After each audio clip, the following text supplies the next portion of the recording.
ఆంధ్రప్రదేశ్ మాజీ ముఖ్యమంత్రి వైసీపీ అధినేత జగన్మోహన్ రెడ్డి పార్టీ జెండా పీకేయటానికి రెడీ అయిపోయారా?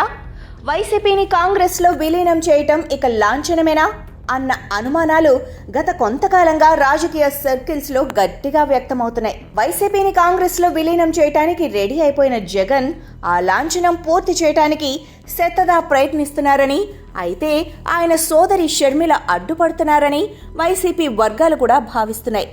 ఆ కారణంతోనే జగన్ అడపాదడపా ఆందోళనలకు, తన హయాంలో అడ్డగోలుగా అక్రమాలకు, దాడులకు, దౌర్జన్యాలకు పాల్పడి ఇప్పుడు అరెస్ట్ అయిన వారిని పరామర్శించేందుకు తప్ప తాడేపల్లి ముఖమే చూడటం లేదని అంటున్నారు.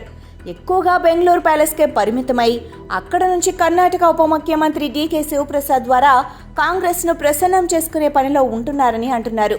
అయితే నిన్నటి వరకు ఇవి ఊహాగాన సభలే. ఇప్పుడు జగన్ పార్టీని కాంగ్రెస్లో విలీనం చేయటానికి రెడీ అయిపోయారని, ఈవేళ కాకుంటే రేపు ఆ లాంఛనం పూర్తి కావటం ఖాయమని తేలిపోయింది. జగన్ విలీన ప్రయత్నాల గురించి ఆ పార్టీ సీనియర్ నేత, స్వయంగా జగన్కు సమీప బంధువైన బాలినేని శ్రీనివాసరెడ్డి కుండబద్దలు కొట్టేశారు. ఏదో లోపాయికారీ సంభాషణల్లోనే, వ్యక్తిగత బాతాకానీలోనో ఆయన ఈ మాటలు చెప్పలేదు.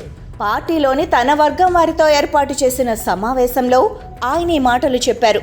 అసలు ఇప్పటికే విలీన ప్రక్రియ పూర్తయి ఉండేదని, కానీ జగన్ సోదరి షర్మిల గట్టిగా అడ్డుపడుతూ ఉండటంతో అది వాయిదా పడిందని బాలినేని చెప్పారు. ఇప్పుడు కాకపోతే రేపు, ఈ ఏడాది కాకుంటే వచ్చే ఏడాది వైసీపీ కాంగ్రెస్లో విలీనం కావటం ఖాయమని ఆయన కుండబద్దలు కొట్టినట్లు చెప్పారు. గతంలో వైఎస్ఆర్ తెలంగాణ పార్టీ కాంగ్రెస్లో విలీనం అవ్వటానికి కూడా డీకే శివకుమార్ మధ్యవర్తిత్వమే కారణం. ఇప్పుడు జగన్ కూడా సోదరి బాటనే అనుసరిస్తూ వైసీపీని కాంగ్రెస్లో విలీనం చేసేందుకు స్వయంగా ఆయనే ఆశ్రయించారు.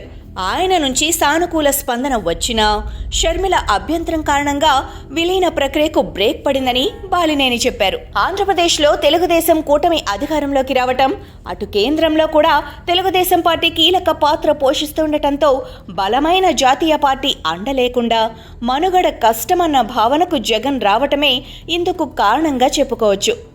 తనపైన సిబిఐ, ఈడీ కేసులతో పాటు బాబాయ్ మర్డర్ కేసు కూడా వేలాడుతూ ఉండటంతో జాతీయ పార్టీ సాయం లేనిదే బతికి బట్ట కట్టడం కష్టమని జగన్ భావిస్తున్నట్లు కనిపిస్తోంది. కేంద్రంలో బీజేపీ నేతృత్వంలోని ఎన్డీఏ ప్రభుత్వ మనుగడ పూర్తిగా భాగస్వామ్య పక్షాలైన తెలుగుదేశంపై ఆధారపడి ఉంది. సొంతంగా పూర్తి బలం